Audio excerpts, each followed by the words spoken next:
শুভ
সকাল, কেমন আছেন আপনারা? আশা করি সকলেই ভালো আছেন। গতকাল রাতে বাঘের মুখ নামক জায়গার অপর পাশে যে পাহাড়িদের ঘর আছে সেখানে রাতটা কাটিয়েছি। খুব সকালে ফ্রেশ হয়ে রওনা দিলাম ঝর্ণার উদ্দেশ্যে। আজ আমরা যাচ্ছি লিখিয়াং ঝর্ণা দেখতে। আজকে আমরা লিখিয়াং যাব, তো সকাল সকাল ওঠা লাগছে। এখন প্রায় 6টার কাছাকাছি বাজে। লিখিয়াং অনেক সুন্দর একটা ঝর্ণা, চেষ্টা করব আপনাদেরকে দেখানোর জন্য। আর আপনারা যদি আসেন এই এলাকাতে অবশ্যই হলো সময়টা মেনটেন করবেন, কারণ সময় যদি মেনটেন না করেন তাহলে কিন্তু সব কিছু দেখা পসিবল না। এখান থেকে ইঞ্জিন চালিত নৌকা নিয়ে যাত্রা শুরু করলাম। গন্তব্য রেমাক্রি বাজার হয়ে ছোট মদক ঘাটের একটু আগ পর্যন্ত। আপনাদের সুবিধার্থে একটা বিষয় জানিয়ে রাখি, বান্দরবনে ছড়িয়ে ছিটিয়ে থাকা ঝর্ণাগুলো দেখতে হলে একজন গাইড নেওয়া লাগে। সময়ের উপর নির্ধারণ হয়ে থাকে গাইড ফি। প্রতিটা ট্রেনের জন্য গাইড ফি আলাদাভাবে নির্ধারিত হয়ে থাকে, তাই আপনারা অবশ্যই এই বিষয়টা মাথায় রাখবেন। শান্ত নীরব সাঙ্গুর গতিপথ ধরে আমাদের ছুটে চলা। যাত্রাপথে সাঙ্গু নদীর দুপাশের মনোরম দৃশ্য দেখলে যে কারো মন জোড়াবে। উঁচু উঁচু পাহাড় আর মেঘের লুকোচুরি ক্ষণিকের জন্য ভুলিয়ে দিবে যাবতীয় হতাশা। সাঙ্গু নদী নিয়ে আমার চ্যানেলে বিস্তারিত একটি ভিডিও রয়েছে, ডেসক্রিপশন বক্সে লিঙ্ক দিয়ে রাখবো, আপনারা চাইলে দেখে আসতে পারেন।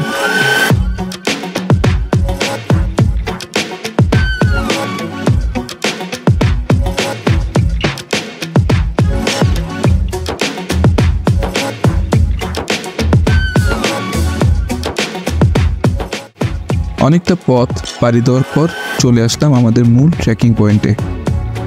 এখান থেকে হাঁটতে হবে প্রায় 3 ঘন্টার পথ। সময়টা আসলে সম্পূর্ণ নির্ভর করে হাঁটার উপরে। পাহাড়ি রাস্তায় একটু জিরিয়ে হাঁটলে দেখা যায় সময়টা একটু বেশি লেগে যায়। এই পথে আসলে শুরুতেই বিশাল একটা পাহাড় পাড়ি দিতে হবে। পাহাড়ে ওঠা দারুণ কষ্টের। পাহাড়ের চূড়া থেকে চারপাশে চমৎকার একটা ভিউ দেখতে পাওয়া যায়।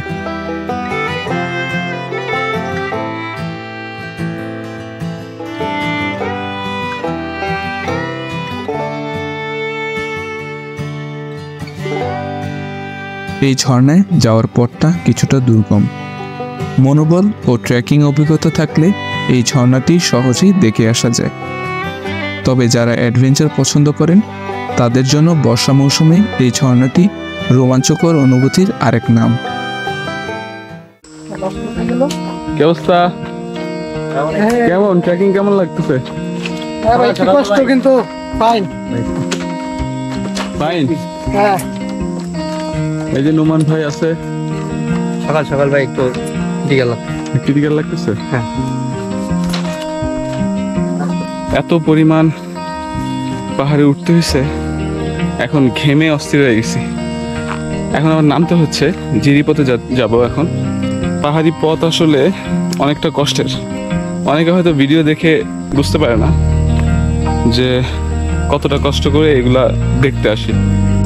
আপনারা যদি আসেন তাহলে একটু সময় নিয়ে আসবেন, তাহলে একটু আস্তে ধীরে কভার করা যাবে সবকিছু। আর যদি সময় না নিয়ে আসেন তাহলে দৌড়ের উপরে থাকতে হবে আর এরকম আমার মতো ঘামতে হবে। যাই হোক, তো সামনে আপনাদেরকে ঝর্ণা দেখাবো ইনশাল্লাহ। চলেন যাই। সামনে ঝিরিপথ, এই তো কাছাকাছি চলে আসছি। ঝিরিপথ ধরে আবার 1 ঘন্টার মতো হাঁটতে হবে। অলরেডি 1 ঘন্টার 45 মিনিটের মতো হেঁটে চলে আসছি। কিছু দূর যাওয়ার পর পাথরের ঝিরিপথে দেখা পাওয়া যাবে। মূলত এই ঝিরিপথ ধরেই পুরো রাস্তাটা হাঁটতে হবে।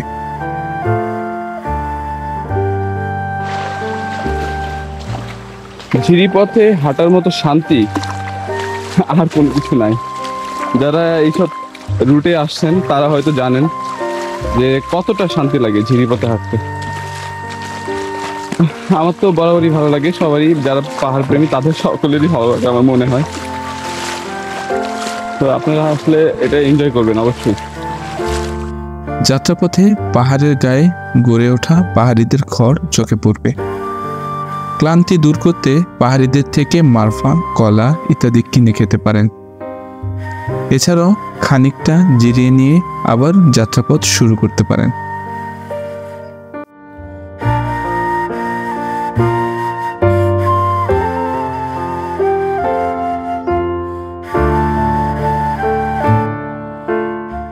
সুন্দর একটা জায়গা, আর এইসব জায়গায় আসলে আসলে মন ভরে যায়। ঝিরিপথ তো, আর পাশে যদি থাকে জুম ঘর, আর কি লাগে। দেখতেই পাচ্ছেন জায়গাটা এত জোস। তো আপনি যখন আসবেন অবশ্যই এনজয় করবেন এগুলা, কারণ এই মুহূর্তগুলো তো আর পাওয়া যাবে না। মানে হচ্ছে নেক্সট টাইম যখন আসবেন তখন আবার হয়তো বা এনজয় করতে পারবেন, কিন্তু এই যে ওয়েদার আছে এই ওয়েদারটা হয়তো বা আবার নাও পেতে পারেন। তখন দেখা যাবে যে জুম থাকলো না, এই পাহাড় নেড়া থাকলো, সবুজ থাকলো না। তো এই জিনিসগুলো এনজয় করাটা আমার মনে হয় যে জরুরি। সবাই তো আসলে এনজয় করতে পারে না, হাঁটার তালেই থাকে। আমরা জাস্ট একটু সময় নিচ্ছি, একটু হেঁটে হেঁটে যাচ্ছি, এগুলো এনজয় করতেছি। আপনারা আসলে করবেন। এই পথে চমৎকার কিছু ক্যাসকেড দেখতে পাওয়া যায়। বুনো পাহাড়ি পথ, কি শান্ত সুন্দর পরিবেশ। পাহাড়, জঙ্গল, ঝিরিপথ এজন্যই বারবার আমাকে মুগ্ধ করে। অসম্ভব ভালো লাগে। এই ঝিরিপথে আসলে সর্বোচ্চ সাবধানতা অবলম্বন করুন।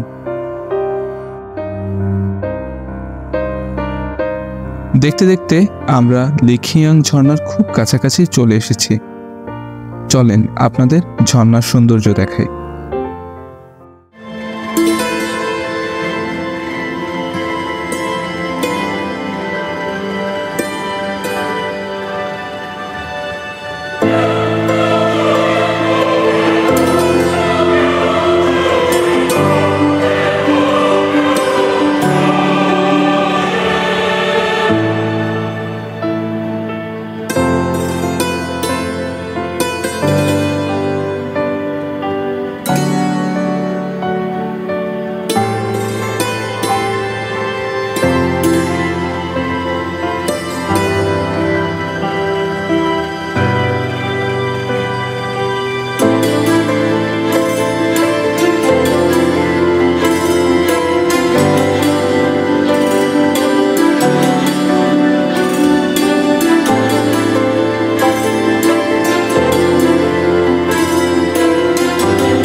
কেমন লাগলো বন্ধুরা?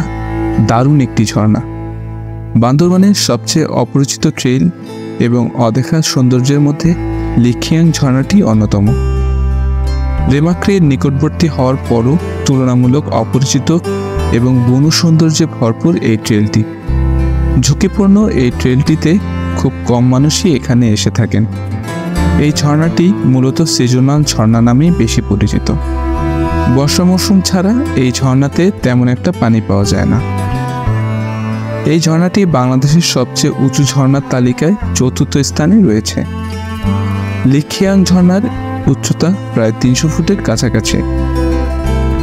ঝর্ণার জায়গাটা অনেক পিচ্ছিল, তার উপর পানির স্রোত আর প্রচণ্ড বাতাস। লিখিয়াং ঝর্ণার নিচটা একটা সুইমিং পুলের মতো, আর পানির রং নীলাভ সবুজ। ঝর্ণা দেখা শেষে এখন ফেরার পালা। যেই পথে এসেছি সেই পথেই ফিরব। আমাদের গন্তব্য রেমাক্রি হয়ে থানচি।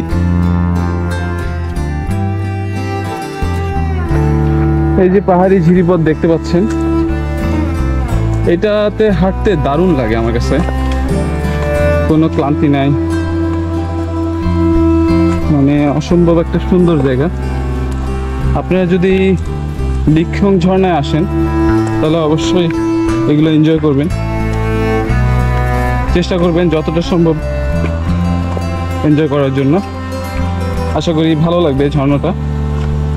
চমৎকার একটা জুম ঘর দেখা যাচ্ছে।